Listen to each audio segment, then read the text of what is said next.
사람을 가장 스트레스 받게 하고 아프게 받게 하는 것, 그것이 이별이라고 합니다. 이별 중에서도 사랑하는 사람과 어쩔 수 없이 헤어져야 하는 걸 생이별한다 하는데, 그게 가장 큰 아픔이라고 합니다. 여러분들 기억나실지 모르겠는데 지금부터 37년 전에 KBS에서 이산가족 찾기 생방송을 한 적이 있었습니다.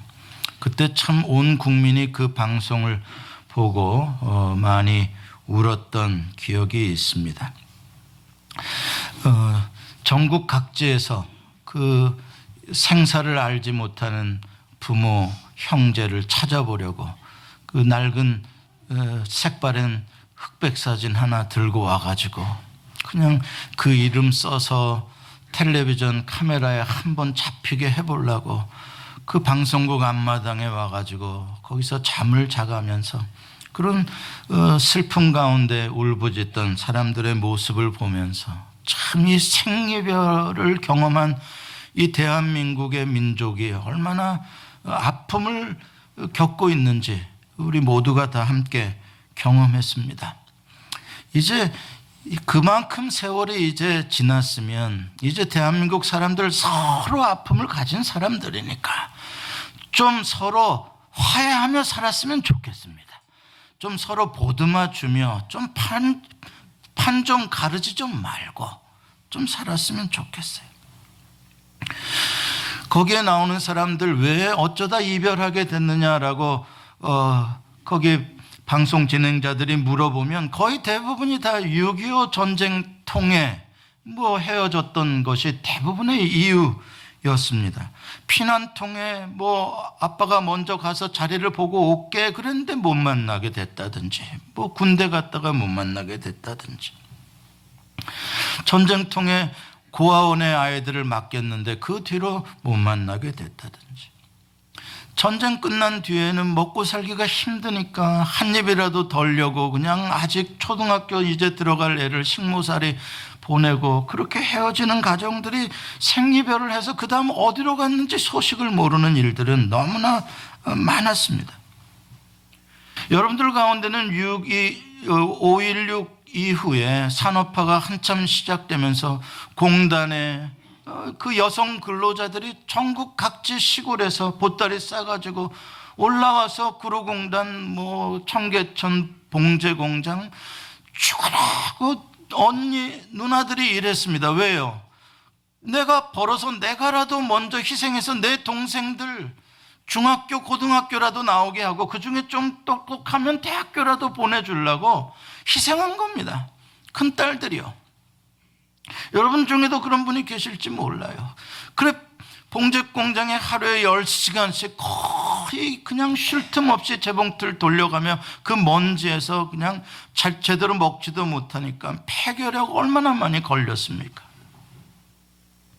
저는 이게 이유가 뭡니까? 왜 이런 생이별과 이러한 전쟁과 심지어는 요즘에도 기러기 아빠로 생이별 아닌 이별을 하면서 살아가야 하는 일들이 왜 자꾸 일어나는 겁니까? 이게 다 땅 때문입니다. 토지예요.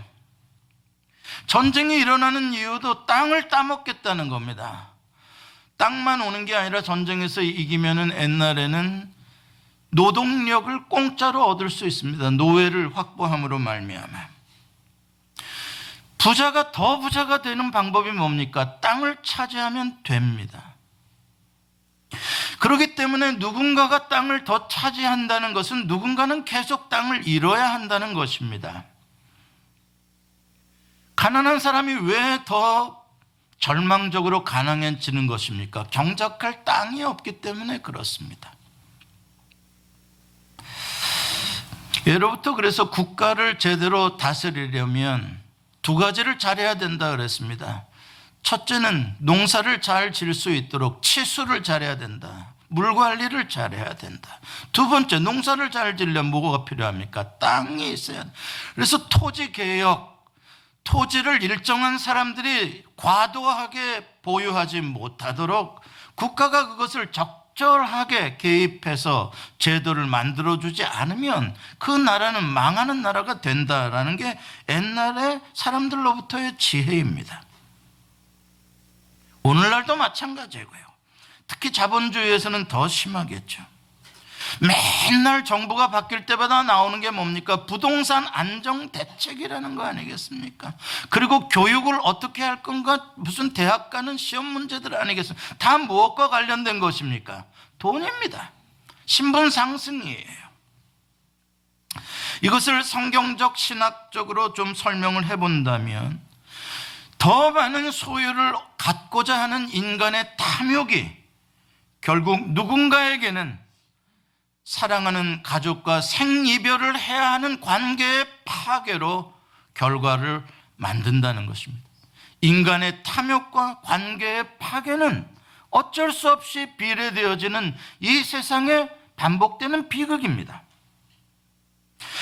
어떤 사람은 자본주의가 좋은 것이야, 어떤 사람은 공산주의가 좋은 것이야 이야기하지만 어떤 주의도 해결책이 아닙니다. 둘 다 나쁜 것도 아니요, 둘 다 좋은 것도 아닙니다. 근본적인 인간의 문제는 인간의 본성 속에 들어있는 원죄의 탐욕의 문제이죠. 공산주의를 가면 탐욕이 없습니까? 천만의 말씀입니다. 그쪽의 당 간부들의 탐욕이라는 건 어쩔 수가 없습니다. 자본주의에 오면 탐욕이 없어집니까? 천만의 말씀입니다. 이념과 상관없는 이야기입니다. 사람들이 이념에 속는 거죠. 원죄의 문제, 우리 본성의 문제입니다. 요즘에 한국에서 나오는 말이 조물주 위에 건물주랍니다. 건물 하나만 있으면 진짜 자손 대대로 살 수 있는 나라입니다. 세상에 그렇게 좋은 제도가 어디 있습니까? 10층짜리 빌딩 하나 있으면 거기서 세 받은 걸로 해외여행 다 다니고 그걸로 재투자해서 작은 빌딩 하나 사서 아들 주고 또 재투자해서 손자 하나 주고 증손자한테까지 저 영등포 건물은 너 가져라, 내가 명의 이전해 줄게. 훌륭한 할아버지들이 얼마나 많은지 모릅니다. 증손자 고손자들까지도 너 먹고 살라고 부동산 등기 하나씩 만들어주는 나라입니다. 우리 조상들은 뭐 하셨나 모르겠어. 아무리 뒤져도 나오는 게 없어. 세상 참 불공평하죠. 베이조스라는 아마존 회장이 지난주에 나온 뉴스, 거의 탑 뉴스에 보니까는 15분 만에 15조 원을 벌었답니다. 1분 지날 때 그 사람의 재산이 1조 원이 늘었답니다. 놀라지도 않죠. 그게 뭔지 모르네. 지금 세상에 무슨 짓거리들이 일어나고 있는지 아십니까? 돈을 가지고 힘을 가진 자들이 어떤 장난들을 치고 있는 줄 아십니까? 그것도 모르면서 IMF 당합니다. 그것도 모르면서 부도 맞고, 그것도 모르면서 실직하고 술 마시고 알코올 중독자 되고 자살합니다. 그게 세상입니다. 개천에서 용나던 시대 이미 끝났다는 말은 한국에서 오래됐습니다. 세상은 그렇다 치고 원래 세상은 그런 법이니까 하나님의 나라는 적어도 그렇지 않겠죠. 하나님의 나라의 백성들은 적어도 그렇게 안 살겠죠. 제발 그랬으면 좋겠습니다. 그런데 오늘 본문이 왜 성경책에 나오냐 이 말입니다. 오늘 희년의 이야기가 왜 이 법이 하나님의 특별법을 제정하셨냐 이 말입니다. 희년이라는 특별법을. 이 하나님의 백성들도 뭔가 지키지 않았기 때문에, 하나님의 백성들도 뭔가 부익부 빈익빈에 뭔가 경제적인 부정의가 일어났기 때문에 하나님께서 지금 희년의 제도를 특별법으로 선포하고 계시는 거 아니겠습니까? 희년이라는 말은 기쁠 희자에 해 연자를 씁니다. 그래서 기쁨의 해라는 말입니다. 라틴어에서 이 희년을 번역을 했는데, 벌게이트로 번역을 할 때 주빌로로 번역을 했습니다. 주빌로라는 말의 뜻은 I shout for joy라는 말입니다. 내가 기쁨으로 외친다 이 말입니다. 너무 기뻐서 외치는 거, shout for joy. 이건 의역이죠. 의역. 원래 히브리 말은 이러한 joy라는 말이 아닙니다. 요벨이라는 말입니다. 요벨이라는 말은 순양이라는 뜻도 있고 순양의 뿔이라는 뜻도 있고 그 뿔로 만든 나팔이라는 뜻도 있고 그 뿔로 만든 나팔로 나팔을 불다라는 뜻도 있습니다. 요벨입니다. 근데 왜 그 순양의 나팔을 불었나 보니까 자유와 해방을 위해서 부르니까 자유와 해방이 이루어지니까 기쁘더라. 그래서 벌게이트로 번역할 때 그것을 조이로 이렇게 의역을 한 것입니다. 그래서 주빌로에서 오늘날 영어에서도 주빌리라는 단어가 나오게 된 것이죠. 성경에서 이 양각 나팔, 양의 뿔로 나팔을 부는 경우는 언제냐? 대부분 자유와 해방을 선포할 때 붑니다. 특별히 1년에 한 번 대속죄일이 시작되는 7월 10일에 이 양각 나팔을 붑니다. 나팔절이라고도 하죠. 하나님이 인간의 죄를, 그 백성의 죄를 완전히 대속하심으로 말미암아 죄와 사망의 권세에서 우리가 해방되었음, 그리고 애굽의 노예로부터 해방되었음을 선포하는 자유의 나라, 하나님의 나라의 백성이 되었음을 선포하는 소리가 바로 양각 나팔 소리 요벨입니다. 그러면 언제가 희년이냐? 10절에 보니까 안식년이 7번 지난 해의 안식년 다음이다, 이렇게 말을 합니다. 안식년은 7년에 한 번 옵니다. 7년에 한 번 오는 것이 7번 지나간다 그러면 49년이 지나갔다는 이야기요. 그 다음이 50년째 되는 해입니다. 무슨 뜻입니까? 안식년 중에 안식년이라는 것이죠. 7년마다 뭔가 회복되어지고 뭔가 멈추어져야 할 것이 완전히 안 됐다면 적어도 49년이 지나 50년이 됐을 때만큼은 다 멈추고 다시 시작해야 된다, 이런 뜻이죠. 그래서 그날 자유를 공포하라 라고 이야기합니다. 50년에 한 번 오는 절기라면 한 사람의 평생에 있어서 한 번밖에 오지 않습니다. 아니, 50년도 못 산 사람은 한 번도 경험을 못할 수 있는 정말로 소중한 절기입니다. 40살 살다가 50년째를 맞은 사람은 얼마 안 될 겁니다. 그 나머지 회복되어야 할 시간이, 다시 말해서 50년에 한 번의 희년을 주는 것은 그 당시의 1세대의 실패가 적어도 다음 세대에는 넘어가지 못하도록 막아주는 장치이죠. 부모가 잘못 살았고 부모가 실패했다 그래서 그것이 가난이 대물림되면 안 되겠다, 이것입니다. 그 다음 제너레이션은 다시 시작할 수 있는 기회를 줘야 되겠다, 그것이죠. 그러면 어떤 자유가 선포되는 거냐? 그 70년대 되는 때 두 가지의 자유입니다. 첫 번째, 각자의 소유지로 돌아가라. 소유지라는 건 토지입니다. 땅. 하나님이 원래 분배해 주셨던 그 처음 등기부 등본, 하나님이 주셨던 그 곳으로 돌아가라. 땅을 다시 회복하라라는 말입니다. 두 번째로, 그곳으로 돌아가서 어떻게 해라? 가족과 다시 만나라. 친척과 다시 만나라. 공동체의 관계의 회복입니다. 소유의 회복과 관계의 회복을 동시에 이루게 함으로써 모든 사회의 조건을 다시 동일하게 만들어 준다는 것이죠. 왜 이런 제도를 만들어야 했을까요? 뭔가 소유를 잃어버린 사람도 있었고 가족을 떠나 생이별을 해야 했던 사람들이 존재했었기 때문에 이런 제도를 만들었다는 것이죠. 누군가에게 자기의 땅을 빼앗겼든지 넘겨주었든지 아니면 어쩔 수 없는 형편에서 자기가 노예가 되었다든지 그랬는데 다시 회복할 길이 없는 거야, 아무리 살아봐도. 자, 그렇다면 왜 그들은 그렇게 가족과 생이별을 해야 했으며 노예가 되어야 됐으며 땅을 잃어야 했을까? 이유가 뭘까요? 돈 때문입니다. 돈이 없으면 그렇게 되는 겁니다. 돈이 없으니 땅을 팔게 되었을 것이요, 땅을 팔아도 안 되니 그 다음에는 자기 자신의 신분을 팔아 노예로 살게 되지 않았겠습니까? 이게 어쩔 수 없는 악순환의 인생의 절망입니다. 막장이죠. 스스로의 힘으로 한번 그 굴레에 빠지면 나올 길이 없습니다. 옛날에는 이걸 한 번씩 나오는 걸 개천에서 용났다고 합니다. 가끔 가다가 뭐 사법고시라도 한번 해가지고 머리 좋은 놈이 나와가지고 되겠지만, 요새는 사법고시도 이제는 무슨 사법대학원을 다녀야 된답니다. 그거 다니려면 돈 많이 듭니다. 로스쿨 다니려면. 가난한 사람들에게 어려운 일들이에요. 스스로 해결할 수 있는 길들이 없어요.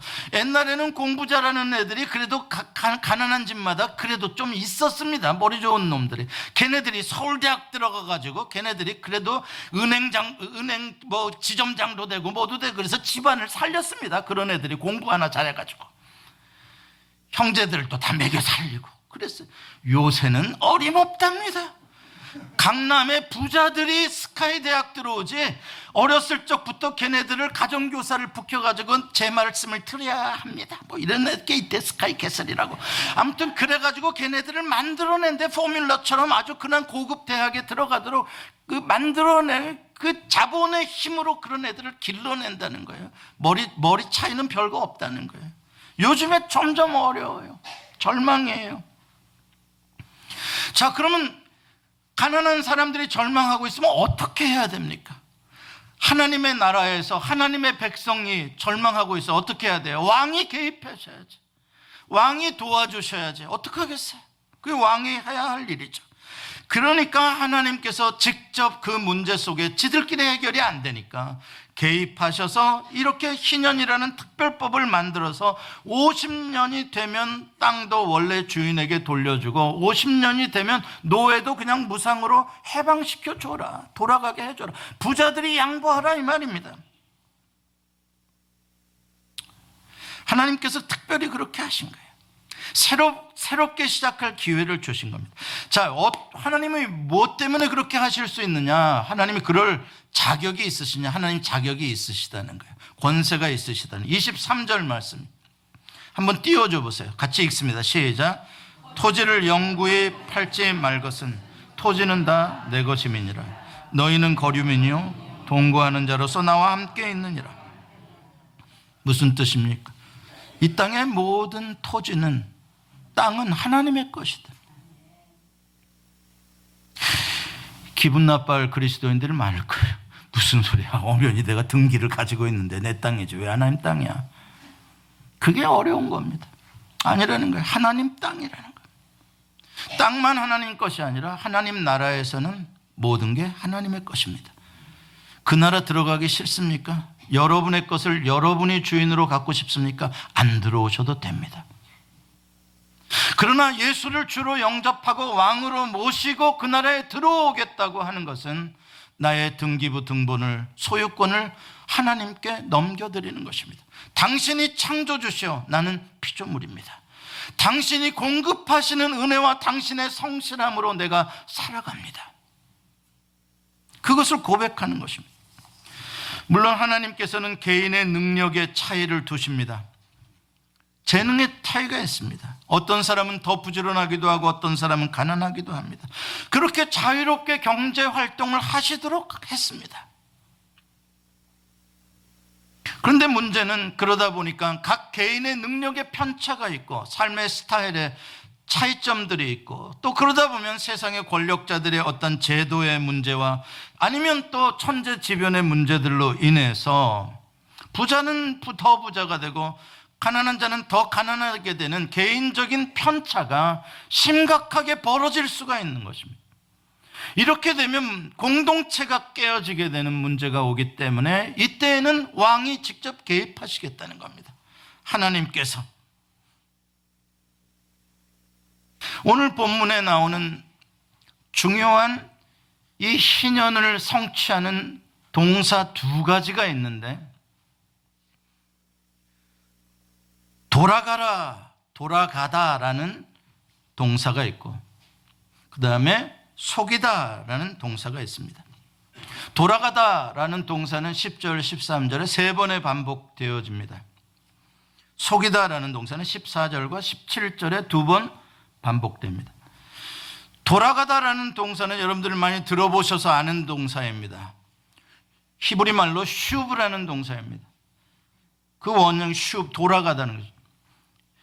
이 return 하는 거예요. turning back 하는 거예요. 이걸 헬라 말로 메타노이아라고도 이야기를 합니다. 회개라는 의미로도 쓰이는 게 슈브입니다. 돌아가는 것입니다. 원래 상태로 회복한다라는 의미입니다. 그래서 이 돌아가다라는 것의 목적은 reset에 있습니다. reset. 다시 뭔가 복잡하게 뭔가 잘못된 시스템으로 혼란되어진 걸 다시 원래의 프로그램 디자인 되었던 대로 리세팅을 해서 정상적으로 돌아가도록 작동되어지도록 준비를 시켜 놓는 것, 그게 바로 슈브, 돌아가다라는 의미입니다. 왜냐하면 기계든 사람이든 움직이며 살다 보면 정상적인 궤도를 조금씩 벗어나서 어느 순간에는 다시 그 정상 궤도로 돌아오지 못할 만큼 망가져 버리는 완전한 궤도 이탈로 더 이상 이 기계는 쓸모 없어져 버리는, 폐기 처분해 버리는, 인생도 완전히 멸망으로 끝나버릴 수가 있지 않습니까? 그렇기 때문에 하나님께서 슈브하라고, 리셋을 하라고 하는 것입니다. 더 이상 가면 너무 폐기돼. 이제 거기에서 스탑하고 턴어라운드, 거기서 스탑하고 무엇이 잘못되었는지 다시 원래로 돌아와야 돼. 그게 하나님께서 우리에게 다시 세컨 찬스를 주시는 방식입니다. 그러한 것들이 노예 제도를 해방시키는 그러한 것들로 실천이 되어지는 것이요, 자본주의 사회에서는 뱅크럽시를 할 수 있는 권리로 주어지는 것입니다. 경제활동을 하다가 파산할 수 있는 것이죠. 그런데 그 사람에게 계속 돈 내놓으라고 하고, 너 돈 안 내놓으면 우리 집 머슴살이라도 하라는 식으로 하게 되면 그 인생이 끝나니까 법원에서 국가가 더 이상 이 사람에게 채무 변제할 그걸 하지 말라, 이 사람 이제 놔두고 다시 시작할 수 있는 사람으로 만들어 줘라, 그렇게 보호해 주는 장치입니다. 그런데 문제는 이 희년이 성취가 되려면, 실제적으로 이루어지려면 누군가가 돌아갈 수 있도록 허락을 해줘야 됩니다. 돌아가지 못하도록 붙잡고 있는 자가 이 하나님께서 법을 내리신 것에 따라 순종해야 됩니다. 그 법에 어그리하고 순종하고 그 사람들에게 허용을 해줘야 돌아갈 수가 있는 거죠.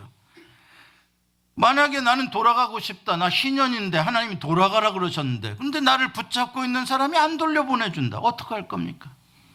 희년이니까 나를 돌려보내 주시오 해봐야 안 보는 이놈 자식 들 맞았구만, 그러고 때리면 어떡합니까? 안 되는 겁니다.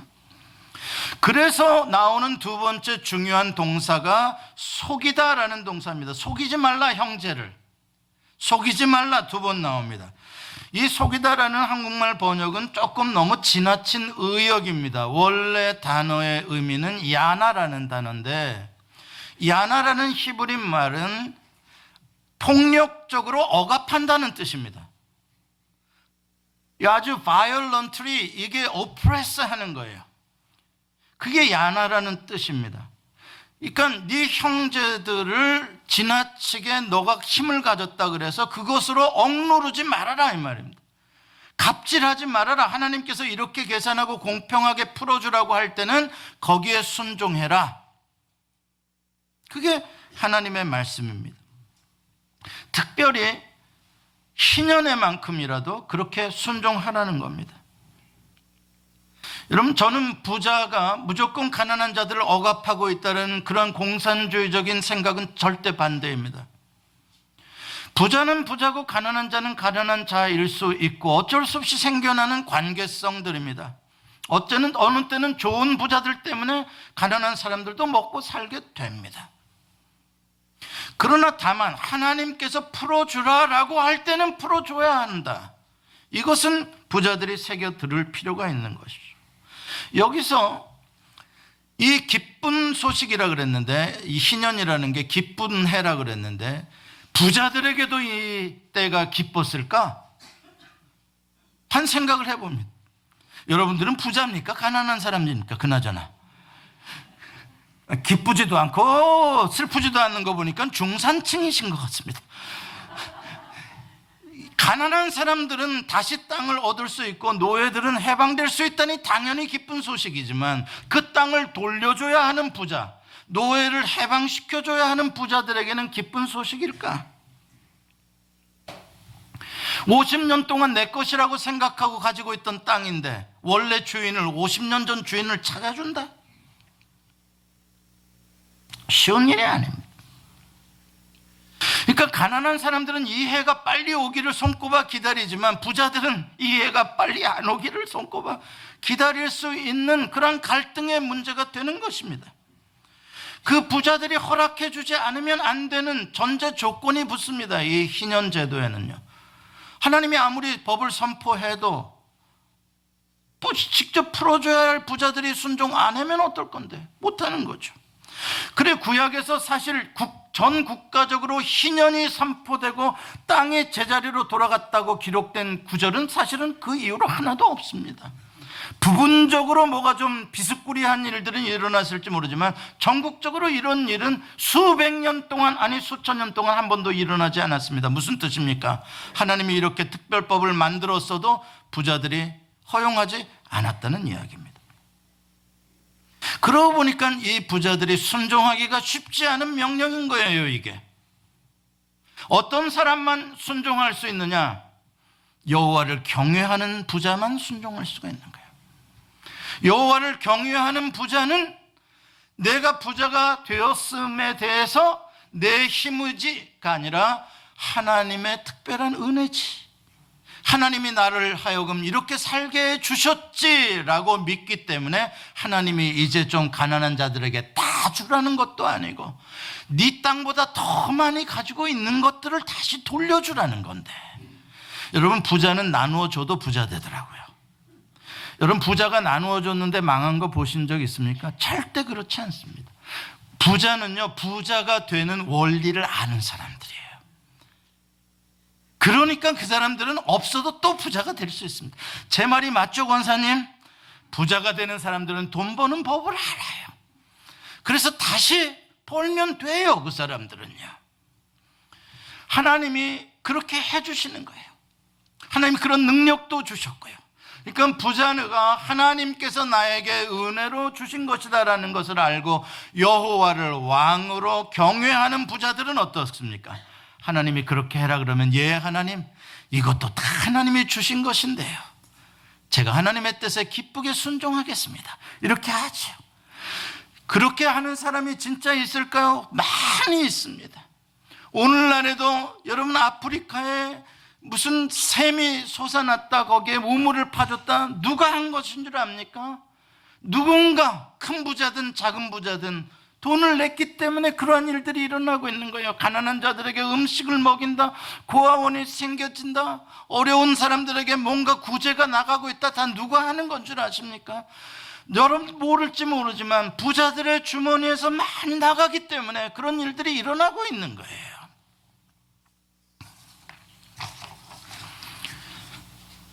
하나님께서 이것을 부자들에게 억지로 울며 겨자 먹기로 이 제도를 지켜라고 주신 게 아닙니다.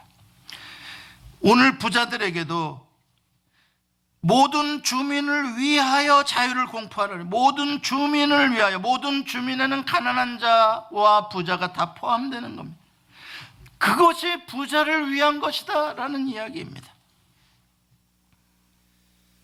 함께 잘 살자는 것이죠. 상생입니다. 상생.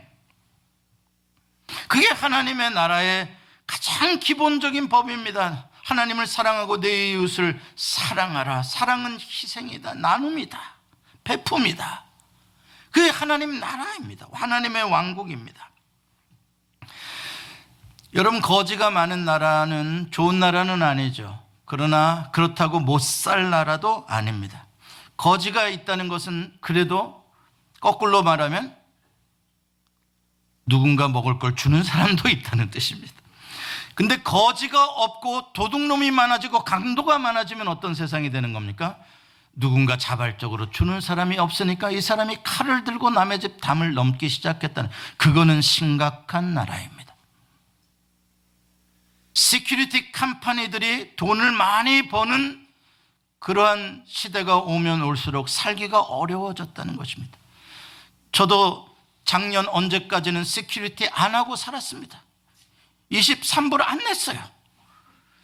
내야 됐습니다. 왜? 우리 집 앞에도 도둑이 얼쩡거리는 걸 보기 때문에 그렇습니다. 우리 옆집 별로 잘 살지도 않는 그냥 서민들이 사는 동네입니다. 근데 우리 옆집이 어코드 신형 그 스포츠를 하나 산 지가 거의 한 8, 9개월 됐습니다. 반짝반짝 했습니다.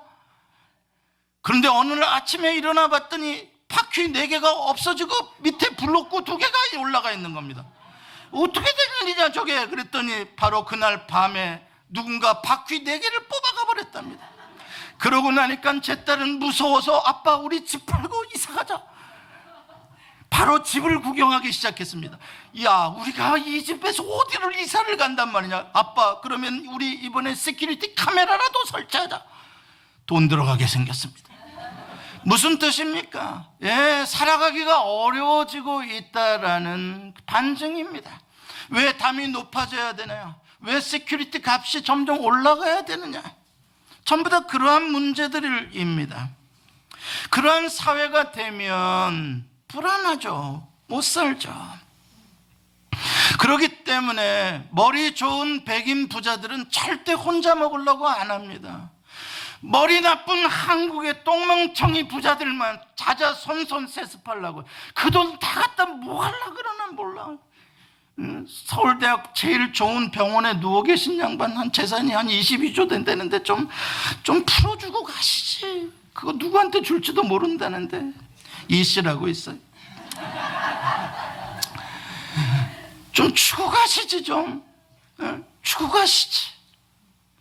미국의 부자들은 그렇잖아요. 얘는 빌 게이츠 이야기 많이 듣잖아요. 수없어요. 애들 빌 게이츠 장학금 가지고 공부하는 애들이 어디 한둘입니까? 빌 게이츠가 늘 하는 말이 있습니까? 내 재산이 아니다. 이건 사회가, 국가가, 다른 사람들이 나에게 재산을 준 것이다. 그러므로 내가 이것을 건전하게 이 사회를 위하여, 국가를 위하여, 아니 인류를 위하여 내가 주는 게 마땅하다. 얼마나 근사한 부자입니까? 그래서 좋은 부자들은 땅 투기 잘 안 합니다. 아주 못된 부자들은 부동산 가지고 앉아가지고 건물주 노릇하고, 그거 장사 조금 되면 5년 계약했던 거 2년으로 줄이자고 협박을 합니다. 왜? 지가 장사하려고. 그럼 안 바꿔줘요? 그럼 그날부터 뭐 하는 줄 아십니까? 거지들 일당 주고 그 가게 앞에 다 몰려오게 합니다. 장사가 될까요, 안 될까요?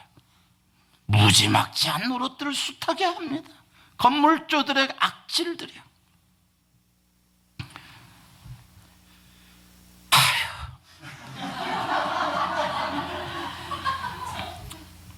근데 오늘 본문은 그런 세상 나라에 주신 말씀이 아니라 하나님의 백성들에게 준 법이라는 게 씁쓸하다는 것입니다.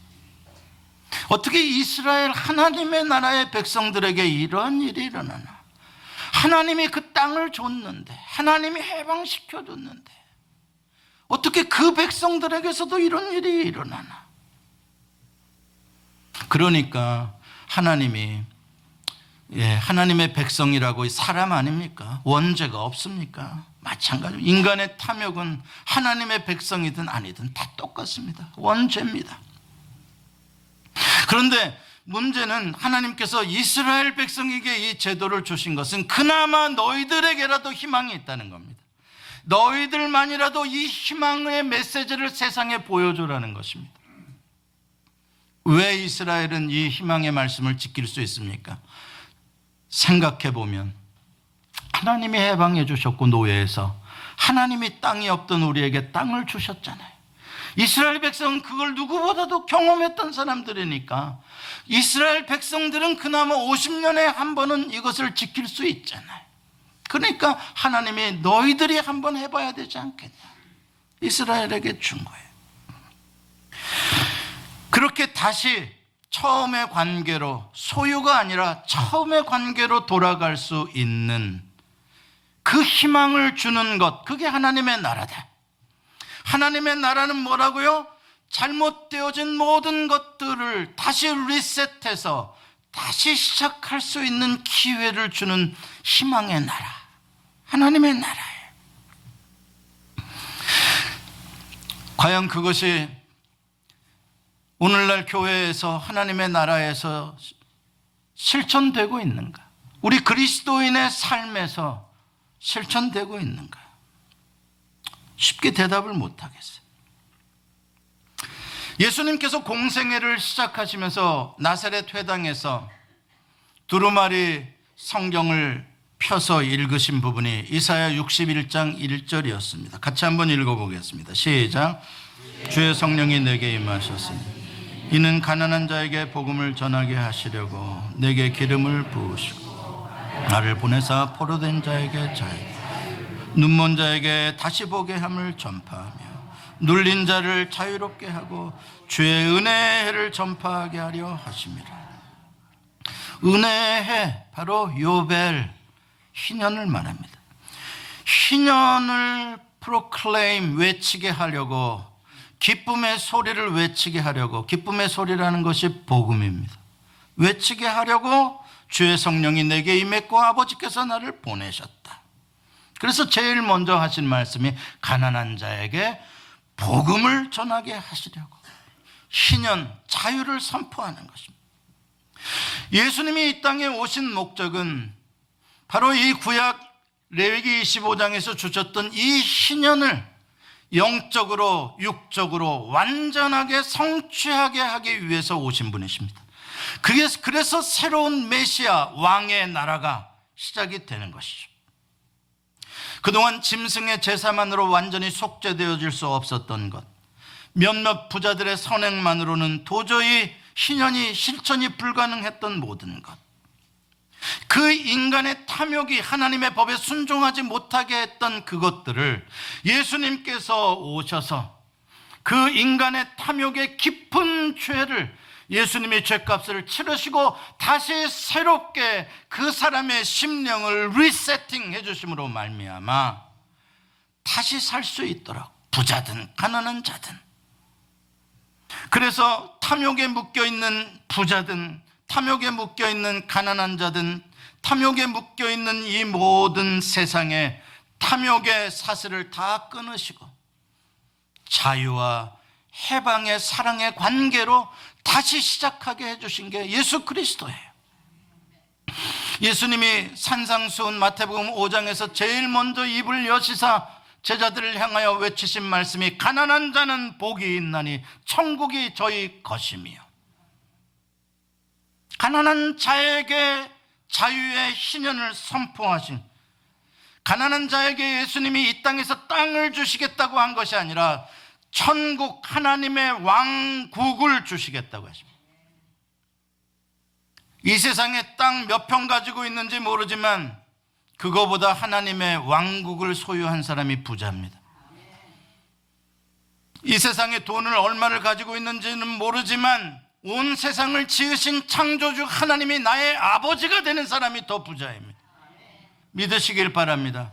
가난한 자에게 하나님 아버지를 회복시켜 주시고 하나님의 나라를 유업으로 주시겠다고 예수님께서 선포하셨습니다. 그리고 가난한 자들에게 떡을 주셨고 그들의 병든 몸을 손수 만져서 고쳐주셨고 억압당하는 자를 자유하게 해주셨고 애통하는 자들의 눈물을 씻어 주셨습니다. 세리마태 세리장 삭개오가 기쁨으로 예수님을 따르며 그의 삶의 희년을 선포하고 다른 자들에게 자기가 토색한 것의 4배를 받으며 자기 재산의 절반을 가난한 자들에게 주겠다고 말합니다. 희년이 삭개오의 삶에서 성취되어진 것이죠. 그들은 소유만 가지고 있었지 관계에서는 늘 외로운 사람들이었습니다. 드디어 그들이 탐욕을 내려놓는 순간 그들에게는 너도 이제 아브라함의 자손이 되고 너도 이제 하나님의 자녀가 되는 관계 속으로 하나님이 구원해 주시는 것입니다. 현장에서 가늠하다 붙잡힌 여자에게 주님께서 그 여자의 삶의 희년을 선포하십니다. 다시 돌아가서 무슨 말입니까? 슈브해서 다시는 죄를 짓지 말라. 다시 살아라. 초대교회에 엄청난 변화가 일어났습니다. 초대교회 공동체의 사람들은 서로 물건을 통용했다고 합니다. 빈부 귀천이 없이 서로 형제 자매로 여겨주시는 그러한 가족 희년 공동체가 생겨난 것입니다.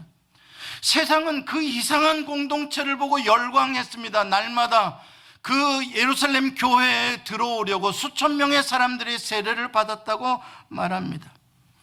바나바와 같은 부자들은 자기의 땅을 팔아서 사도들의 발 앞에 갖다 놓고 참 과부들, 의지할 곳 없는 사람들을 구제하는 데 쓰도록 내어주었습니다. 아무도 자기의 소유를 자기 것이라고 말하는 자가 없었다고 말합니다. 무슨 소리입니까? 예수 그리스도의 그 희년의 구원을 받은 사람들이 자기의 삶에서 이미 자기의 영혼에서 희년이 이루어진 것입니다. 내 것이 아니라 다 주의 은혜다. 그 믿음이 생겨나니까 내어놓을 수가 있는 것이죠. 이것은 놀랄 일도 아닙니다. 이상할 일이 아니죠. 왜? 우리가 믿는 우리의 왕, 우리의 주인이 희년을 이루시기 위해 십자가를 지셨는데 그분을 믿는 사람에게 그 공동체의 희년이 이루어지는 건 당연한 일이죠. 오히려 예수님이 희년을 성취했고 그 희년의 주님을 믿는 사람들의 공동체에 여전히 억누름이 있고 여전히 빈부귀천이 있으면 그게 잘못된 것이죠. 오늘날 교회의 모습과 초대교회의 모습은 너무 다릅니다. 안타까움이 있지만 어쩔 수 없는 현실입니다. 우리는 그렇게 될 수가 없습니다. 어디서부터 잘못되었냐고요? 역시 인간의 탐욕으로 가야 됩니다. 우리는 그렇게 쉽게 변하지 않지만 영원히 변하지 않는 이 희년의 제도를 주실 때나 예수 그리스도께서 십자가에 달려 돌아가실 때나 초대교회나 지금이나 영원히 변하지 않는 것은 무엇인 줄 아십니까? 땅을 빼앗긴 자, 가난한 자, 절망 가운데 있는 자들을 다시 시작하게 해주시고 싶은 하나님의 마음, 그거는 변함이 없는 거예요. 그거는 똑같은 거예요. 지금도 하나님은 이 마음을 누구에겐가를 감동하게 하셔서 이 희년의 삶을 네가 한번 실천해보라. 네가 실천하면 1000명이 살 수 있을 텐데, 네가 실천하면 10명이 더 살 수 있을 텐데, 너 예수의 은혜를 받은 자 아니냐? 너 하나님을 경외하는 자 아니냐? 네가 한번 네 삶에서 실천해보지 않을래? 내가 3배 줄게. 우리 이장로님 얘기로는 공이 하나 더 붙는답니다. 몇 배입니까? 10배입니다. 본인이 경험하셨다고 이야기를 합니다. 여러분, 이게 하나님의 사랑이에요. 하나님은 늘 좌절하고 절망하고 내 인생엔 희망이 없다. 내 맨날 여기서 내가 몇 푼 벌어서 내가 한 달에 2000불 3000불 벌어서 페이먼 갖기도 어려운데 내게 무슨 희망이 나겠냐. 로또라도 당첨되지 않는 이상 누가 나한테 어느 날 뭐 땅 문서를 주겠냐. 내 인생에 무슨 희망이 있냐. 아니요, 그런 사람에게 하나님이 희망 되어주시겠다는 겁니다. 하나님이 은혜 되어주시겠고 그런 사람에게 하나님이 능력 되어주시겠다는 겁니다. 그 백으로 안 될까요? 새 인생이 시작 안 될 것 같습니까? 천만의 말씀입니다. 우리들이 다 그 증거입니다. 어렸을 때 고무신 신고 그 겨울 추운 교회 바닥발에서, 교회 바닥에서, 나뭇바닥에서 눈물로 기도하며 방석 하나 깔고 어렸을 때부터 주의 전을 사모하며 살던 우리들이 희망입니다. 제가 땅이 생겨서 여기까지 왔겠습니까? 누가 돈을 줘서 여기까지 왔겠습니까? 하나님 아버지가 여기까지 인도해 주신 것입니다. 왜 희망이 없어요? 아닙니다. 하나님이 여러분이 왕 되어주시고 아버지 되어주심을 믿으면 다 변합니다. 성경은 맨 그런 사람 이야기로 천지입니다. 창녀도 세리도 노예도 병자도 예수 그리스도 안에서 다 변했습니다. 누구든지 그리스도 안에 있으면 새로운 피조물이라. 이전 것은 지나갔으니 보라 새 것이 되었도다. 리셋이 되는 거예요. 인생이, 나는 인생 글렀다고요? 천만의 말씀입니다. 당신 생각이 글려먹은 것이지 하나님의 능력은 모자람이 없습니다. 이제 그런 글러먹은 생각을 버리셔야 합니다. 우리 어렸을 적에 그 힘들던 시절에도 우리 허리띠 졸라매고 희망을 가지고 살았었는데 왜 이 미국에 와가지고 이 좋은 곳에 모다섯을 날린데 여기에 와가지고서도 희망이 없다고 그러고 쭈그리고 앉아있냐고요. 그것도 예수 믿는 사람이. 아니요, 그것은 희년이 아닙니다. 당신 구원받은 거 아닙니다. 당신 구원받았으면 보통 리셋이 된 게 아니라 하나님의 자녀가 되는 권세로 리셋이 된 거예요. 믿으시길 바랍니다. 이제 나는 영원하신 나의 주님이 기업이에요. 나보고 누가 가난하다고 절대 말 못합니다. 등기부등본 하나도 없는 사람이라고 말 못합니다. 나의 기업은 주님이십니다. 나의 기업은 영원하신 하나님 아버지이십니다. 하나님이 나를 위하여 유산을 준비해 주신다고 말씀하십니다. 이 세상의 것들은 다 썩어지고 지나갈 것들입니다. 그것을 여러분들의 등기부등본이라고 종이 쪼가리를 붙잡고 있어 보십시오. 그거 가지고 하늘나라 가면 인정해 줄지? 아무것도 아닙니다. 여러분들 예수 그리스도를 믿는 사람이 진짜 부자라는 것을 믿으시기 바랍니다. 그리고 떵떵거리고 사십시오. 우리는 비록 땅땅거리고는 못 살아도, 땅이 없으니까 떵떵거리고는 살아도 됩니다. 우리 하나님이 떵떵거리시는 분이시니까 떵떵거리고 사세요. 내 덕 좀 보고 사세요. 나는 비행기 탈 때마다 니들 다 내 덕 봤다 이렇게 생각합니다. 왜요? 나가 이 비행기를 타고 있으니 이 비행기는 절대로 떨어질 일 없을 것이다. 우리 아버지께서 나를 니카라과 선교를 보내시는 중이니까 니들은 다 살았다. 내 덕 보고 산다. 할렐루야. 내가 가는 곳마다 기업이 잘 되고 내가 가는 집마다 잘 됩니다. 내가 가는 가게마다 내가 가면 이상하게 손님이 이제 안 올 시간인데도 자꾸 옵니다. 내 덕 보고 사는 겁니다. 복 있는 자는 어디 가든지 복이 되어지는 것입니다. 내가 너를 복으로 여긴다. 그럼 됐지 뭐. 뭐가 그렇게 가난합니까? 뭐가 그렇게 없어서 쩔쩔매고 굶핏버리고 가서 그냥 한 푼이라도 더 보려고 비굴해집니까? 아니요. 우리 그리스도인은 떵떵거려야 됩니다. 내 덕 보고 살게 해줘야 됩니다. 여러분 가난한 자 아닙니다. 여러분은 예수 그리스도를 기업으로 천국을 가진 분들입니다. 기도하시겠습니다. 오 주여, 오 주여, 믿음을 더하여 주옵소서. 세상에 보이는 것들 때문에 좌절하지 않게 하시고 나를 구원하시고 나를 해방하시고 나에게 희년을 성취하신 나의 주를 보게 하여 주옵시며 이 땅에 여전히 매여있는, 여전히 갇혀있는 자들을 바라볼 수 있는 눈을 주시옵소서. 예수님의 이름으로 기도합니다. 아멘.